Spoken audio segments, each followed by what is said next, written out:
El gobierno de Nagorno-Karabaj se disuelve. El autoproclamado Estado armenio dejará formalmente de existir en enero, dejando en suspenso el futuro de miles de refugiados armenios.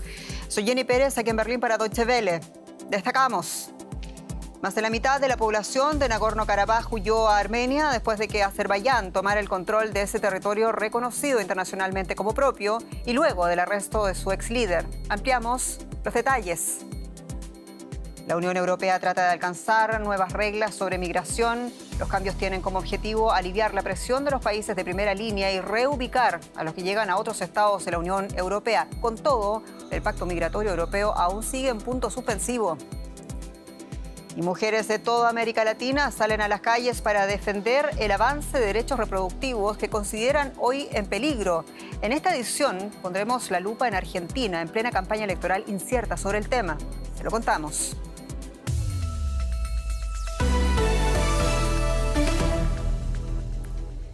Las autoridades del gobierno separatista de Nagorno-Karabaj anunciaron que esta autoproclamada república va a dejar de existir a principios del próximo año. Esto ocurre después de que Azerbaiyán tomara el control del territorio la semana pasada y arrestase a su líder. Nagorno-Karabaj es reconocido internacionalmente como parte de Azerbaiyán, pero la gran mayoría de su población pertenece a la etnia armenia. Las implicancias geopolíticas y también la enorme presión migratoria en Armenia en el siguiente informe.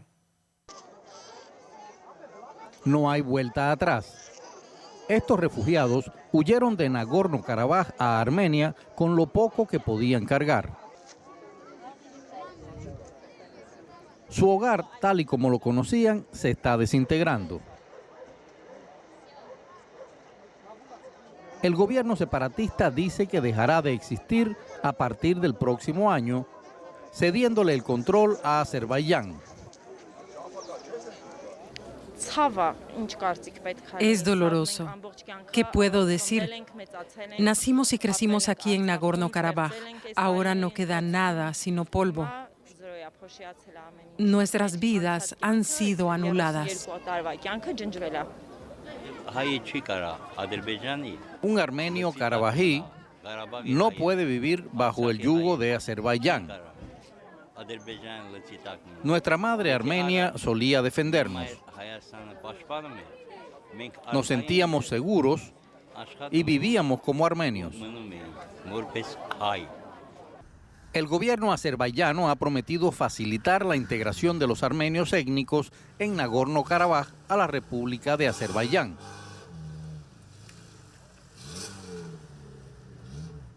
Pero tras décadas de conflicto entre Armenia y Azerbaiyán por su territorio, los armenios de Nagorno-Karabaj tienen pocas esperanzas.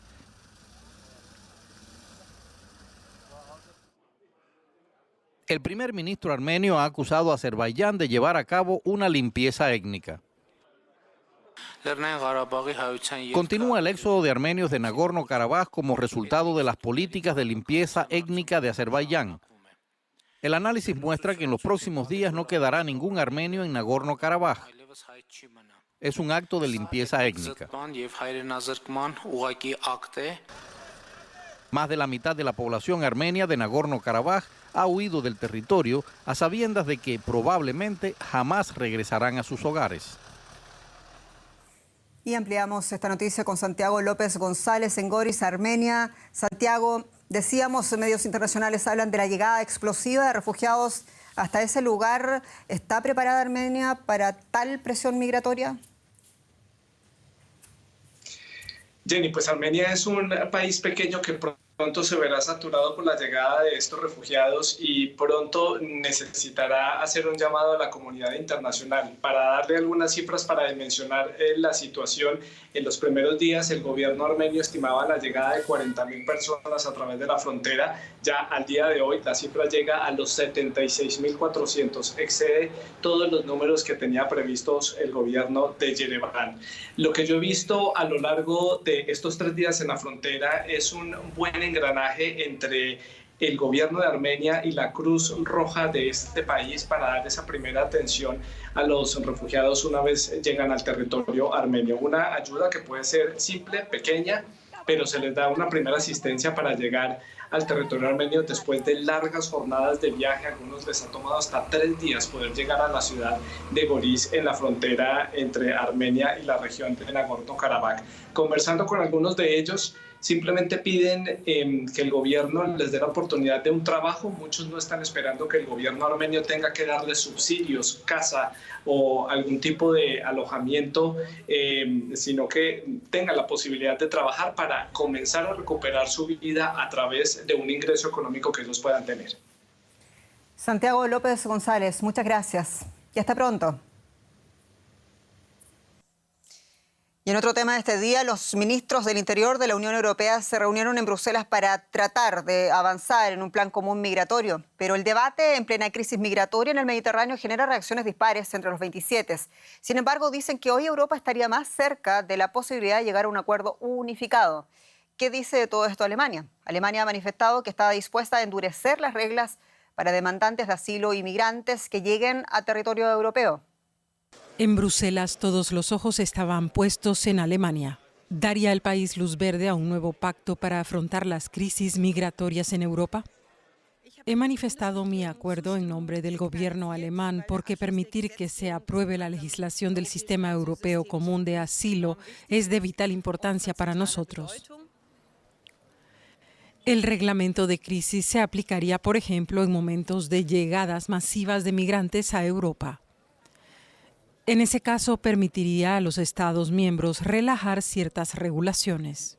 Pero Alemania, que temía que esto llevase a rebajar los derechos humanos de los migrantes, especialmente de los niños, estuvo en desacuerdo en un principio. Esto paralizó las negociaciones sobre la reforma de asilo. Ahora Berlín se suma a la iniciativa, algo que aligera las cosas. Ya no hay grandes obstáculos. Alcanzaremos un acuerdo. Una amplia mayoría estuvo a favor de la propuesta y lo lograremos en unos días. Pero Italia asegura no sentirse satisfecha con las nuevas propuestas. El país en las fronteras exteriores del bloque asegura sentir un aumento de las llegadas de migrantes, algo que también afirman otros socios del sur. El año pasado, casi 1 millón de personas pidieron asilo en la Unión Europea, la mayor cifra desde 2015 y 2016, cuando millones de refugiados y migrantes llegaron a territorio comunitario. La mayoría de las solicitudes en 2022 fueron tramitadas en Alemania, Francia y España, aunque estos no son el primer país al que llegan la mayoría de los inmigrantes. Estas son las rutas más transitadas. Los inmigrantes que cruzan irregularmente el mar Mediterráneo suelen llegar a Italia o Grecia. Otros intentan entrar por vía terrestre a través de los Balcanes. Ambas rutas entrañan peligros, pero atravesar el Mediterráneo cuesta la vida a miles de personas todos los años. Los países de las fronteras exteriores europeas, a donde llegan la mayoría de migrantes, reclaman solidaridad.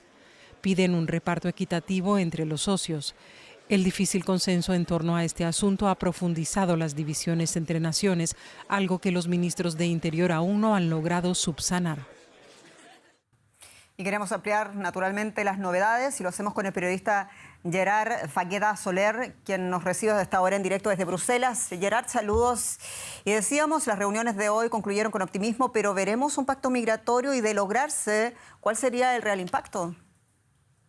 Claro, será seguro un acuerdo de mínimos. Aún no sabemos exactamente las consecuencias concretas que va a tener porque no tenemos el texto legislativo como tal, pero bueno, se espera que se cierre en los próximos días y en todo caso lo que sí que se ha acordado hoy es que no será obligatorio que los Estados miembros se repartan los inmigrantes que llegan a la Unión Europea. Es decir, los gobiernos europeos podrán elegir si ayudan o no a los países con más tensión migratoria y si contribuyen o no, por lo tanto, a acoger refugiados o migrantes. ¿Y cuáles son los países que están teniendo más presión migratoria ahora mismo? Y te lo pregunto no solo pensando, Gerard, en los países del sur, sino también aquellos que han recibido una cuota de migrantes en detrimento de muchos que históricamente aquí en Europa han hecho caso omiso de esta crisis.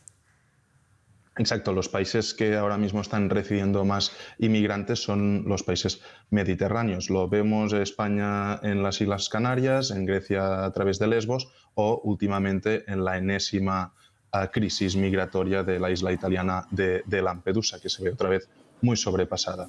También los últimos días, por supuesto, estamos viendo que Alemania también está sufriendo bastante tensión migratoria, pero por un caso diferente sería supuestamente por el supuesto escándalo de corrupción de Polonia con la entrega de miles de visados a migrantes ilegal.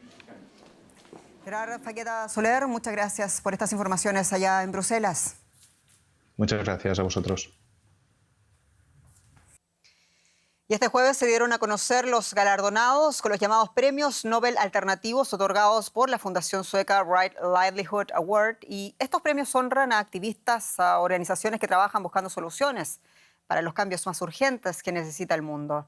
Y entre las galardonadas, vamos a ver, este año están Eunice Brookman Amiza, de Ghana, por ser pionera en el debate sobre los derechos reproductivos de las mujeres en África y allanar también con ello el camino para mejorar el acceso al aborto seguro.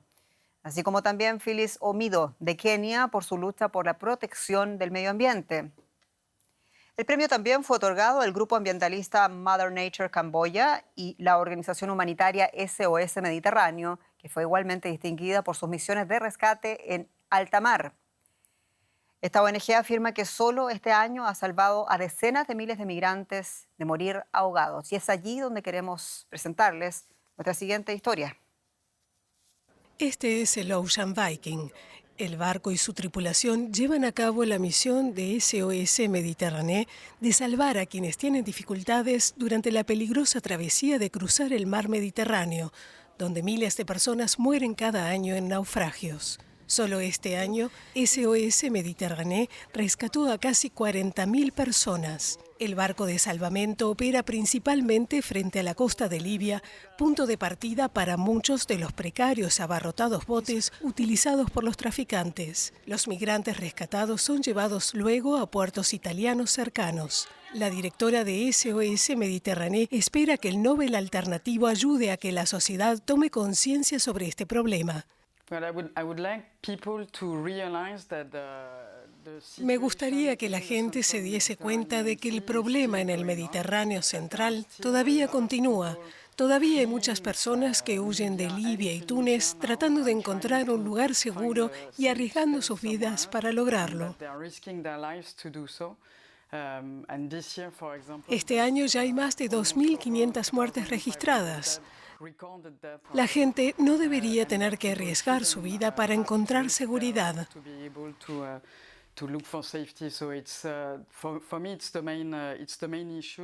Pero Italia presiona en contra. Su primera ministra, Giorgia Meloni, no quiere que las ONG actúen como lo que calificó de transbordadores para migrantes. Las autoridades italianas ya cerraron algunos puertos a barcos como el Ocean Viking. En SOS Mediterráneo, sin embargo, están decididos a continuar. El Ocean Viking sigue navegando para evitar las muertes de quienes solo buscan una vida mejor. Y a todo esto, América Latina también registra un gran movimiento migratorio y uno de los puntos más calientes, más difíciles, es la selva del Darién que separa a Colombia de Panamá. Los ecuatorianos representan hoy, de hecho, una de las nacionalidades más frecuentes de quienes emprenden esa peligrosa travesía por tierra para llegar hacia los Estados Unidos. La carestía de la vida en un país dolarizado, la pobreza, el desempleo, pero sobre todo la inseguridad, ha llevado a más de 45.000 ecuatorianos y ecuatorianas a partir de casa.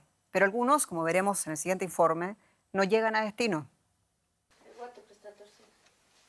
Gladys Curicho murió junto a su marido y sus 2 hijos en la travesía desde Ecuador hacia Estados Unidos. Un accidente de bus terminó con sus vidas. Su hermana Giovanna intentó advertirle de los peligros. Ella misma quiso llegar a Estados Unidos, pero la secuestraron en México y le cobraron $2.000 por su liberación. Yo le dije que no se vaya, pero ella tenía una deuda bastante, $25.000 tenía, porque ella era maquiladora, era maquiladora, cosía, pero a ella le robaron las 6 máquinas de la casa. Y se quedó endeudada en $25.000. Y ella dijo que no va a poder pagar aquí porque aquí no hay trabajo. No estaba maquilando, no hay trabajo. Dijo, yo me voy allá para poder pagar lo que estoy debiendo y ayudar a mi mami con la enfermedad que ella tiene. Ella se decidió en irse con el marido y mis sobrinos. También Henry Mirama emigró. Trabajaba como conductor de un camión en Guayaquil. Empujado por la carestía de la vida y las deudas, salió hace casi 10 meses desde Quito con dirección a Estados Unidos. El 10 de septiembre de 2022 fue la última vez que se comunicó con su familia, explica su hermana Rocío. Que él pensaba irse y que él no pensaba avisarnos a ninguno de la familia porque ni tampoco avisó a mis padres, a nadie no avisó que se iba. Era por no hacernos sufrir de lo que él iba a pasar, por lo que se iba por el Darién y todo. Pero a la final creo que nos dejó un dolor más grande porque se fue y no sabemos nada, no sabemos, en realidad no sabemos ni con quién se fue, ni qué pasó. No hay estadísticas certeras sobre los desaparecidos ni muertos en el Darién, por donde pasan 3.000 personas de varias nacionalidades al día. El gobierno en Quito ha contabilizado 20 ecuatorianos fallecidos solo en accidentes en Panamá, México, Guatemala y Nicaragua, explicó a la DW el subsecretario de Migrantes de la Cancillería, Marcelo Hurtado. Como Estado ecuatoriano, nosotros desde hace varios años hemos estado trabajando en campañas para prevenir la migración riesgosa y alertar de los peligros que se van a encontrar en el camino. Obviamente, y como reitero una vez más, la decisión de viajar y de migrar es personal y sobre esa no podemos nosotros influenciar, ni influir, ni obligar a una persona a que no lo haga. Pero los ecuatorianos siguen saliendo empujados por la pobreza y la falta de trabajo y no miran los riesgos. La mayoría de los que migran tienen entre 18 y 29 años, pagan a los coyoteros entre $10.000 y $25.000. Con intereses, esas deudas aumentan hasta $40.000. Subraya la coordinadora de migración de la Fundación Esquela, Adriana Muela. Y en el tránsito siempre hay las bandas, ¿no? Las bandas de ladrones, de extorsionadores, de violadores. Incluso hay niñas que nunca llegaron, adolescentes que nunca llegaron, mujeres que nunca llegaron y que la familia ya les da por muertas porque no sabes cuál fue su destino final. Pero los ecuatorianos creen que su vida será mejor en Estados Unidos, aunque en muchos casos el sueño se convierta en pesadilla. Y en medio, claro, este debate valórico y a veces apocalíptico, uno se pregunta cuál grave es la carga de los migrantes después de todo. Vamos con los datos. Mi colega Juliana González, bienvenida. Muchas gracias, Jenny. Y es que a propósito de esa migración en Estados Unidos, tenemos la situación de que realmente el grupo que más crece viene siendo el grupo de los migrantes venezolanos, más allá de los ecuatorianos, y ellos aportan a la economía del país. Se habla incluso que aportan un 3,2 billones de dólares. Si fueran una economía, serían la quinta economía por valor de Producto Interno Bruto. Bueno, y seguimos con otras noticias. La economía alemana se desempeña mucho mejor de lo esperado.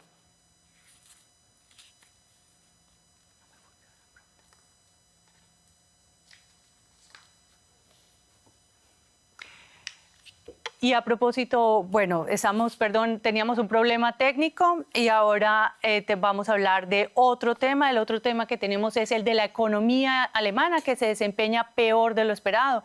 Es que los principales institutos de investigación económica prevén que la economía alemana se contraiga este año en un 0,6%. Los economistas culpan a la lenta recuperación en la industria y el consumo privado. Entre tanto, este jueves también se presentaron los datos oficiales de la inflación, que mostró una desaceleración en el mes de septiembre, al punto que ha alcanzado su nivel más bajo desde el inicio de la guerra en Ucrania. La inflación durante ese mes fue del 4,5% interanual frente al 6,1% del mes de agosto. La disminución de los costos de la energía han contribuido en gran parte a esta evolución. Y en la capital alemana se inauguró el Diálogo Global de Berlín, un nuevo foro internacional que reúne a líderes empresariales y políticos para debatir los retos actuales de la economía mundial. El principal objetivo de este formato es establecer un diálogo entre el norte y el sur global. El encuentro, que se celebra por primera vez, reúne representantes de Europa, África, Asia y América Latina. Durante 2 días, las discusiones se centran en las convulsiones geopolíticas, por supuesto, en los conflictos comerciales y la crisis climática. La lista de invitados incluye al canciller alemán Olaf Scholz, a quien vemos aquí en imágenes, al presidente del Consejo Europeo Charles Michel y al exministro de Economía de Argentina Martín Guzmán. Escuchemos qué destaca precisamente el canciller alemán sobre la que, a su juicio, debería ser una de las principales metas de este formato. Todo lo que queremos hacer y alcanzar es que haya un gran crecimiento en los países del sur global, especialmente en África. Y tenemos que ayudar a aquellos países cuya deuda es demasiado grande. Y desde la Escuela de Negocios, donde se celebra este diálogo aquí en Berlín, tenemos a mi compañera Ana Plasencia con el resumen de la primera jornada. El Diálogo Global de Berlín se presenta como una conferencia innovadora, quizás una alternativa a la Conferencia de Seguridad de Múnich, aunque con más peso económico, quizás un formato alternativo al Foro Económico Mundial de Davos, aunque más pequeño y familiar. En definitiva, es una plataforma para que políticos de alto rango, empresarios, ejecutivos y sobre todo jóvenes estudiantes intercambien ideas y encuentren en el mejor de los casos soluciones comunes a conflictos geopolíticos y a una política y economía globales en desorden. Unos 400 participantes de más de 70 países sin Rusia se dan cita estos 2 días aquí en la Escuela de Negocios Privada ESMT de Berlín. Es un encuentro donde se supone que no se pronuncian discursos, algunos hemos visto, ni siquiera del canciller Scholz, sino donde se pone el peso en el intercambio de ideas, en un diálogo entre los países del norte y el sur global, países de Asia, de África y también de América Latina. Está presente el canciller Scholz y naturalmente aprovecha esta cita para llevar esas relaciones y ese acercamiento con el sur global a un nuevo nivel. Como hemos visto, ha apoyado y también ha celebrado la inclusión de la Unión Africana en el grupo del G20 y ese discurso la semana pasada ante la Asamblea General de la ONU, donde pedía una reforma del Consejo de Seguridad, es un paso más para cortejar la confianza del sur global. Hay que adaptarse a la realidad de un mundo multipolar, algo que hasta ahora no ha sido así, ha dicho Olaf Scholz, pero ese acercamiento hacia el sur global no solo debe llegar acompañado de palabras, sino de hechos, de un mayor compromiso de Alemania y Occidente, de una ofensiva de inversiones y también de acuerdos comerciales que lleguen a sellarse. En definitiva, que el sur global se beneficie más que antes de la globalización. Y hablando del sur global, hablamos, por ejemplo, de nuestra región en América Latina. Jenny, con más noticias. Y una de las principales batallas o banderas de lucha incluso para las mujeres, especialmente o concretamente para las feministas. Las calles de muchas ciudades latinoamericanas se tiñen este día de verde con motivo del Día de Acción Global por el acceso al aborto legal. Y miles de mujeres en toda América Latina se movilizan para defender las conquistas logradas en torno al aborto en algunos países de la región, pero sobre todo demandan despenalizar la interrupción voluntaria del embarazo en países como El Salvador y Honduras, donde todavía es totalmente ilegal. Bajo el lema "La libertad es nuestra", feministas organizaron grandes marchas en Argentina, donde tras declaraciones del candidato presidencial Javier Milei, muchos temen que esté en riesgo la legalización del aborto establecida en 2021. Argentina es uno de los países donde el movimiento feminista más ha logrado la protección de los derechos reproductivos en las Américas. ¿Está aquello acaso en peligro? Hablamos con nuestro periodista en Buenos Aires, Alejandro Rebocio. Alejandro, en primer lugar, ¿cuán grande ha sido la convocatoria en la capital federal? Bueno, la marcha que comenzó hace 3 horas y media desde la Plaza de Mayo de Buenos Aires hasta el Congreso de Argentina ha reunido a decenas de miles de mujeres. No hay un número exacto todavía, pero fue masiva, lo mismo que sucedió en decenas de otras ciudades y pueblos de Argentina. La marcha abarcó desde adolescentes hasta mujeres que peinan canas, desde las habitantes de los barrios más pobres de Buenos Aires hasta las de clase media, desde las identificadas con el peronismo, kirchnerismo gobernante, hasta las de partidos de izquierda de la oposición o las independientes, todas unidas contra algunas de las propuestas del candidato favorito en las presidenciales del 22 de octubre de Argentina, el libertario Javier Milei, que propone, por un lado, derogar la ley del aborto, también derogar la ley de educación sexual obligatoria en las escuelas y también un plan de ajuste económico que las feministas también rechazan. Y con todo eso que nos cuentas, Alejandro, en la campaña presidencial y en las propias presidenciales que ya vienen, ¿está acaso el riesgo en Argentina, lo que es el aborto seguro y también los derechos de las diversidades alcanzadas en el país? La Libertad Avanza, que es la coalición que encabeza Milei, va a carecer de mayorías en el Congreso de Argentina, mayorías suficientes para derogar o proponer una nueva ley que penalice el aborto o que termine con la educación sexual obligatoria en las escuelas, donde se educa en las diversidades justamente.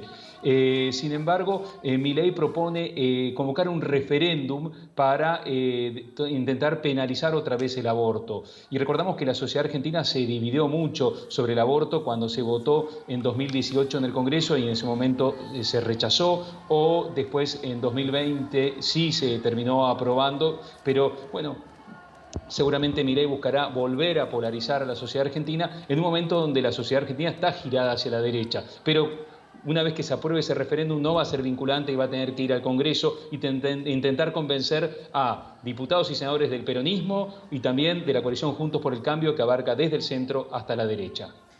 Eso suena a mucho cálculo político. Alejandro Rebosio, en una muy polarizada Argentina. Muchas gracias. En Buenos Aires. Gracias a ustedes. Y nos queda tiempo para algo más. Vamos a hablar de cómo se estrecha el cerco judicial sobre el Fútbol Club Barcelona en el conocido como caso Negreira. En él se investiga al club español por supuestos sobornos al árbitro José María Enríquez Negreira entre el año 2001 y 2018. Esta mañana, la policía española registraba las oficinas del Comité de Técnicos de Árbitros situadas en la Federación Española de Fútbol, en las cercanías de Madrid. En marzo, la Fiscalía de Barcelona presentaba una denuncia por corrupción contra el club catalán y contra el árbitro José María Enríquez Negreira.